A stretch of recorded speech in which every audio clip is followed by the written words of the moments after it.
Halo, Assalamualaikum warahmatullahi wabarakatuh. Saya Yuliana Ratnasari dengan NPM 210401140055 kelas H dari Prodi PGSD yang diampu oleh Bapak Ludovicus Bomanswadu. Jadi video kali ini bertujuan untuk melengkapi tugas mata kuliah Pendidikan Kewarganegaraan berhubung dengan perkuliahan dilakukan melalui online atau daring. Dan tugas kali ini yang saya kerjakan adalah mereview materi yang telah diberikan oleh Bapak Ludovicus Bomanswadu. Materi yang saya review kali ini adalah tentang wawasan Nusantara. Baik, langsung saja ke pembahasannya, yaitu menelusuri konsep dan urgensi wawasan Nusantara. Wawasan Nusantara merupakan wawasan nasional atau National Outlook bangsa Indonesia. Sebagai konsep, istilah wawasan Nusantara dapat ditelusuri secara terminologi maupun etimologi. Secara etimologi, kata wawasan Nusantara berasal dari kata wawasan dan Nusantara.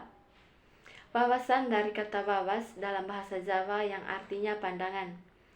Sementara kata Nusantara merupakan gabungan kata Nusa yang artinya pulau dan antara.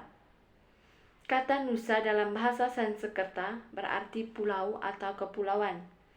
Sedangkan dalam bahasa Latin, kata Nusa berasal dari kata Nessos yang dapat berarti semenanjung, bahkan suatu bangsa. Dari sini bisa ditafsirkan bahwa kata Nusa dapat memiliki dua arti, yaitu kepulauan dan bangsa. Kata kedua yaitu antara memiliki padanan dalam bahasa Latin in dan terra yang berarti antara atau dalam suatu kelompok. Bisa ditafsirkan bahwa kata antara mempunyai makna antar, relasi, seberang, atau laut. Dari penjabaran di atas, penggabungan kata Nusa dan antara menjadi kata Nusantara. Dapat diartikan sebagai kepulauan di antara laut atau bangsa-bangsa yang dihubungkan oleh laut. Kata Nusantara sendiri secara historis bermula dari bunyi Sumpah Palapa dari Pati Gajah Mada yang diucapkan dalam upacara pengangkatannya sebagai Mahapati di Kerajaan Majapahit tahun 1336 Masehi di dalam kitab Pararaton. Pengertian terminologis adalah pengertian yang dihubungkan dengan konteks istilah tersebut dikemukakan. Berdasarkan pengertian terminologis, wawasan Nusantara merupakan pandangan bangsa Indonesia terhadap lingkungan tempat berada termasuk diri bangsa Indonesia itu sendiri. Meskipun juga tampak bahwa bangsa Indonesia itu terdiri dari beragam suku dengan latar belakang yang berbeda, tentunya kita juga memandang bangsa Indonesia itu tetap merupakan satu kesatuan sebagai suatu bangsa. Jadi, bangsa Indonesia memandang wilayah bangsa yang ada di dalamnya sebagai satu kesatuan. Itulah esensi atau hakikat dari wawasan Nusantara. Hakikat atau esensi wawasan Nusantara adalah persatuan bangsa dan kesatuan wilayah. Wawasan Nusantara adalah cara pandang dan sikap bangsa Indonesia mengenai diri dan lingkungannya, dengan mengutamakan persatuan dan kesatuan bangsa serta kesatuan wilayah dalam penyelenggaraan kehidupan bermasyarakat, berbangsa, dan bernegara. Wawasan Nusantara memiliki peranan untuk mewujudkan persepsi yang sama bagi seluruh warga negara Indonesia. Perbedaan persepsi, perbedaan pendapat, dan fraksi-fraksi antar kelompok dalam konteks sosiologis, politis, serta demokrasi dianggap hal yang wajar dan sah-sah saja. Hal di atas justru diharapkan dapat menghasilkan masyarakat yang dinamis dan kreatif, sinergis, untuk saling menyesuaikan menuju integrasi. Suatu pantangan yang harus dihindari adalah perbuatan, tindakan yang melanggar norma-norma etika, moral, nilai agama, atau tindakan anarkis menuju ke arah disintegrasi bangsa. Namun demikian, wawasan normatif, babasan yang disepakati bersama perlu dimengerti, dipahami, disosialisasikan, bahwa Nusantara sebagai kesatuan kewilayahan kesatuan atau Ipolexosbud Hankam tidak dapat ditawarkan lagi, tidak dapat diganggu-gugat sebagai harga mati dan normatif.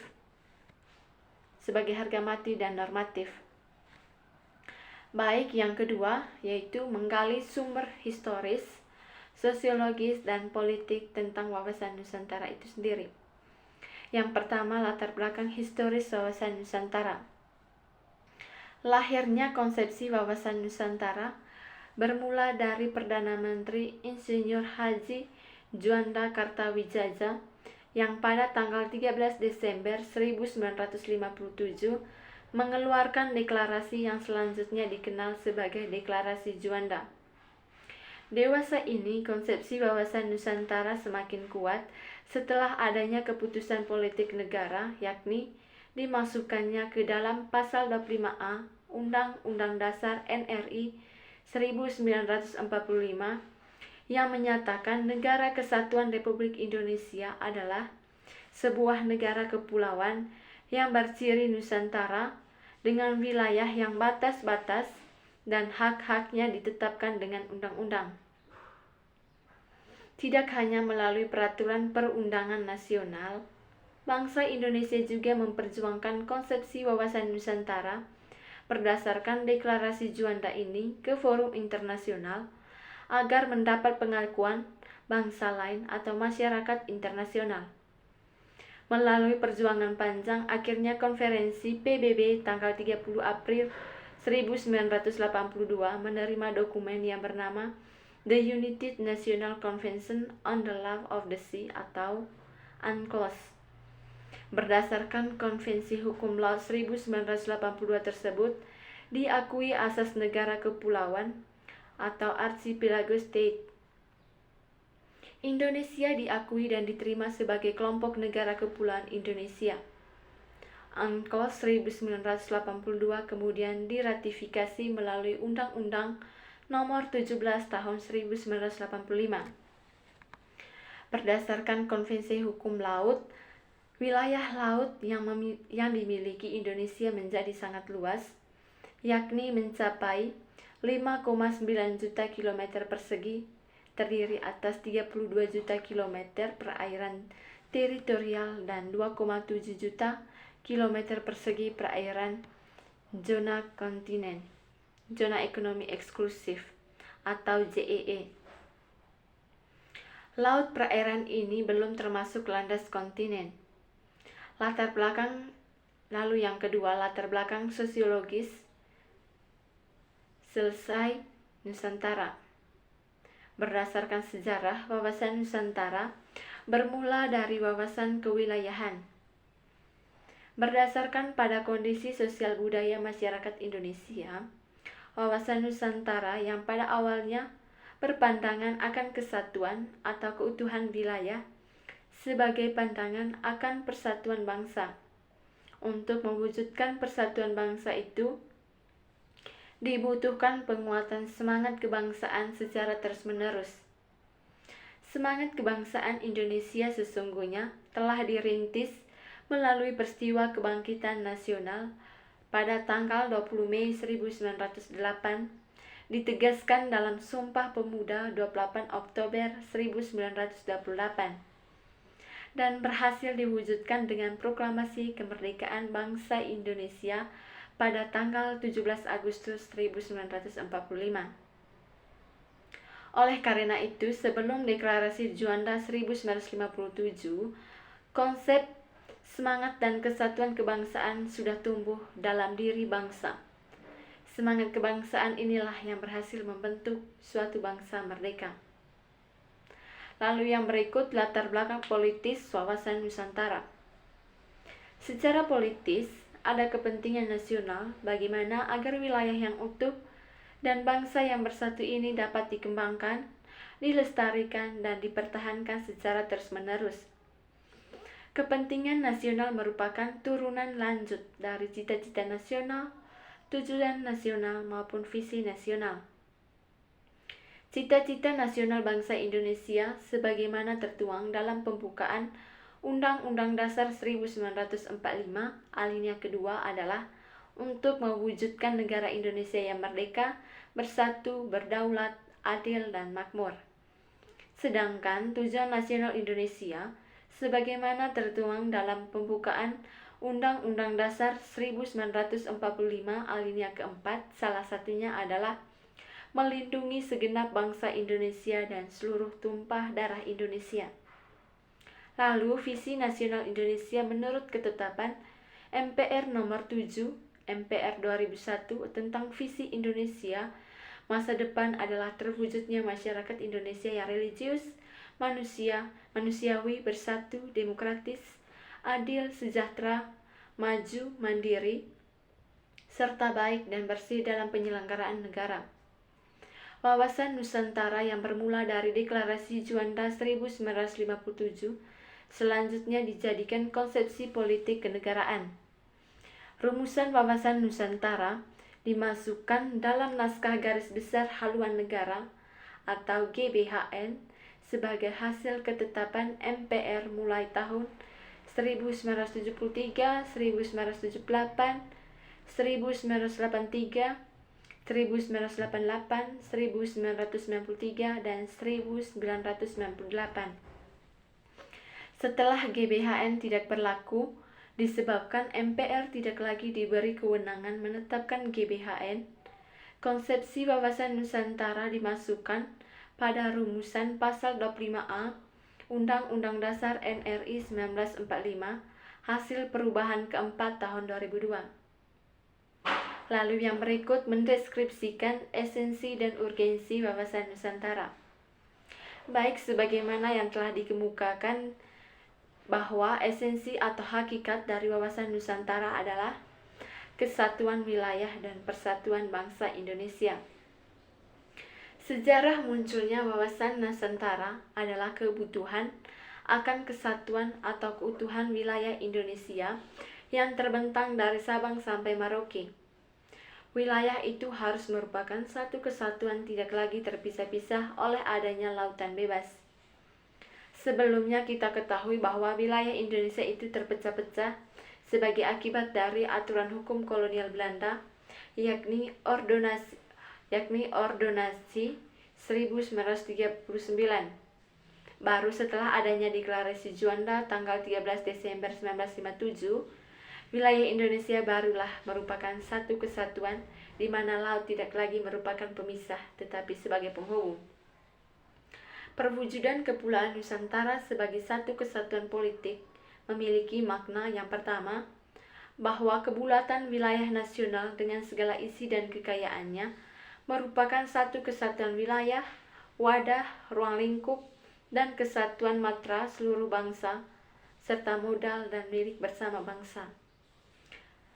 Yang kedua, bahwa bangsa Indonesia yang terdiri dari berbagai suku dan berbicara dalam berbagai bahasa daerah serta memeluk dan meyakini berbagai agama dan kepercayaan terhadap Tuhan Yang Maha Esa harus merupakan satu kesatuan bangsa yang bulat dalam arti yang seluas-luasnya.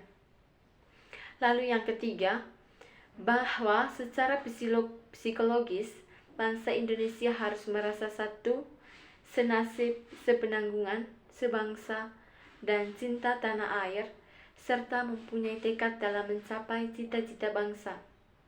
Lalu yang keempat, bahwa Pancasila adalah satu-satunya falsafah serta ideologi bangsa dan negara yang melandasi, membimbing, dan mengarahkan bangsa menuju tujuannya.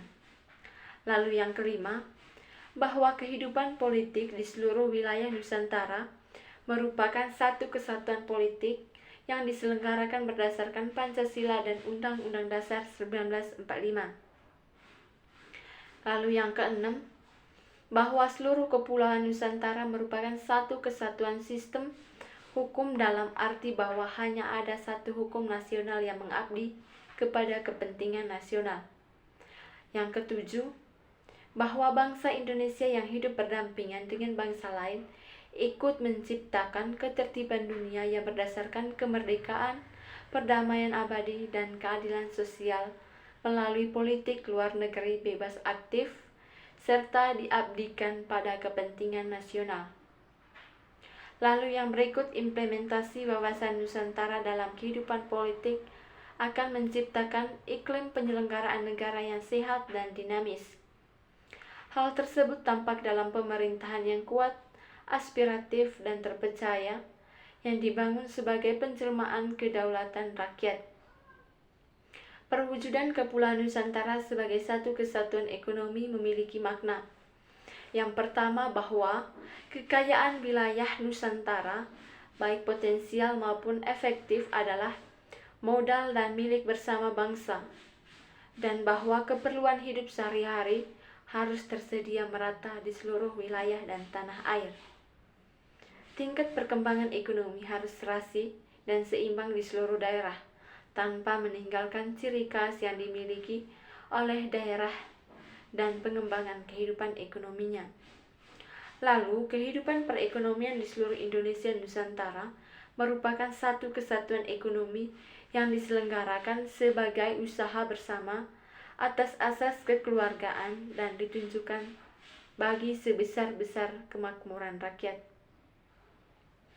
Lalu yang ketiga, implementasi wawasan Nusantara dalam kehidupan ekonomi akan menciptakan tatanan ekonomi yang benar-benar menjamin pemenuhan dan peningkatan kesejahteraan dan kemakmuran rakyat secara adil dan merata. Yang pertama, perwujudan Kepulauan Nusantara sebagai satu kesatuan sosial budaya, yang memiliki makna yang pertama, bahwa masyarakat Indonesia adalah satu. Kehidupan bangsa harus merupakan kehidupan bangsa yang serasi, dengan terdapatnya tingkat kemajuan masyarakat yang sama, merata, dan seimbang, serta adanya keselarasan kehidupan yang sesuai dengan tingkat kemajuan bangsa. Lalu yang kedua, memiliki makna bahwa budaya Indonesia pada hakikatnya adalah satu, sedangkan corak ragam budaya yang menggambarkan kekayaan budaya bangsa yang menjadi modal dan landasan pengembangan budayaan bangsa seluruhnya, dengan tidak menolak nilai-nilai budaya yang tidak bertentangan dengan nilai budaya bangsa, yang hasil-hasilnya dapat dinikmati oleh bangsa. Lalu yang berikut, implementasi wawasan Nusantara dalam kehidupan sosial budaya akan menciptakan sikap batiniah dan lahiriah yang mengakui segala bentuk perbedaan sebagai kenyataan hidup sekaligus karunia Tuhan. Implementasi ini juga akan menciptakan kehidupan masyarakat dan bangsa rukun dan bersatu tanpa membedakan suku, asal-usul daerah, agama atau kepercayaan, serta golongan berdasarkan status sosialnya. Budaya bangsa Indonesia tidak menolak nilai-nilai budaya asing, asalkan tidak bertentangan dengan nilai budaya bangsa sendiri, dan hasilnya dapat dinikmati. Lalu yang kedua, perwujudan Kepulauan Nusantara sebagai satu kesatuan pertahanan dan keamanan, yang memiliki makna bahwa ancaman terhadap satu pulau atau satu daerah pada hakikatnya merupakan ancaman terhadap seluruh bangsa dan negara. Lalu yang kedua, memiliki makna bahwa tiap-tiap warga negara mempunyai hak dan kewajiban yang sama dalam rangka pembelaan negara dan bangsa. Implementasi wawasan Nusantara dalam kehidupan pertahanan dan keamanan akan menumbuhkan kesadaran cinta tanah air dan bangsa yang lebih lanjut, akan membentuk sikap bela negara pada tiap warga negara Indonesia. Kesadaran dan sikap cinta tanah air dan bangsa serta bela negara ini menjadi modal utama yang akan menggerakkan partisipatif setiap warga negara dalam menghadapi setiap bentuk ancaman. Jadi dapat disimpulkan bahwa negara Indonesia sangat membutuhkan yang namanya wawasan Nusantara, karena pada hakikatnya bahwa wawasan Nusantara atau wawasan nasional dari negara Indonesia ini merupakan cara pandang bangsa terhadap diri dan lingkungan tempat hidup bangsa yang bersangkutan, yaitu bangsa Indonesia. Cara bangsa memandang diri dan lingkungan yang sangat mempengaruhi keberlangsungan dan keberhasilan bangsa itu menuju tujuan. Bagi bangsa Indonesia, wawasan Nusantara telah menjadi cara pandang, sekaligus konsepsi berbangsa dan bernegara. Ia menjadi landasan visional bangsa Indonesia, atau dapat disimpulkan bahwa wawasan Nusantara adalah cara pandang dan sikap bangsa Indonesia terhadap diri dan lingkungannya, dengan mengutamakan persatuan dan kesatuan wilayah dalam penyelenggaraan kehidupan bermasyarakat, berbangsa, dan bernegara, dengan berperan sebagai pedoman, motivasi, dan rambu-rambu dalam memastikan kebijakan negara. Baik semuanya, sekian dari hasil review materi saya kali ini. Terima kasih atas perhatiannya. Kurang dan lebihnya saya mohon maaf. Wassalamualaikum warahmatullahi wabarakatuh. Terima kasih.